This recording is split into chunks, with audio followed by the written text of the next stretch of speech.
இப்போ விஜய் அப்படிங்கிறவர் உலகம் பூரா அறியப்பட்டவர், தமிழகம் ஃபுல்லாக அறியப்பட்டவர். விஜய்ன்ற விஜய்னு ஒருத்தர் தலைவர் இருக்கார். ஆனால் ஒவ்வொரு ஊர்லேயும் இருக்கிற கேண்டிடேட்ஸ் இருக்குல்ல, அதெல்லாம் புதுசாக பண்ணி இந்த நமக்கு தெரிஞ்சே சொல்லுங்களேன். ஒரு திமுகவில் ஒரு பிரபலமான ஒருத்தராக இருப்பார், அதிமுகவில் பிரபலமான ஒருத்தராக இருப்பார்.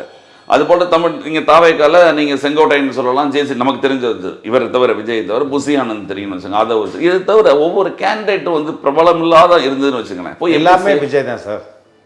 அதுதான் நீங்கள் ஆரம்பத்தில் சொல்கிறீங்க. எல்லாரும் கேண்டிடேட்டே விஜய் தான். விஜயோட இங்கே இப்போ வந்து வாங்குகிற வாக்குகள் எல்லாமே விஜய்க்காக வருது தான், தலைவருக்காக விழக்கூடிய வாக்குகள் தான். அப்போ அவர் தான் இங்கே, அவர் தான் முகம், அவர் தான் அடையாளம், அவர் தான் வேட்பாளர். அப்படி தான் இந்த தமிழ்நாட்டு மக்கள் இந்த தேர்தலில் பார்ப்பாங்க. எல்லாருக்குமே இங்கே தலைவர் தான் சார் முக்கியம். கேண்டிடேட்டை பார்த்து கேண்டிடேட்டு குவாலிஃபிகேஷனை கம்பேர் பண்ணி இவருக்கு எவ்வளோ கிரிமினல் பேக்ரவுண்ட் இருக்குன்னு பார்த்துட்டு, இவருக்கு எவ்வளோ சொத்து இருக்குதுன்னு பார்த்துட்டு, இப்படி ஆய்வு பண்ணி கேண்டிடேட் அடிப்படையில் வாக்காளர்கள் வாக்கு பண்ணுறது லோக்கல் பாடி எலெக்ஷனில் தான். இங்கே வந்து அந்தந்த கட்சி, அந்தந்த தலைவர், அந்தந்த சின்னம், கேண்டிடேட்டுன்றது செகண்டரி தான். அப்போ இங்கே வந்து முதன்மை முகம் வந்து தலைவரோட முகம் தான்.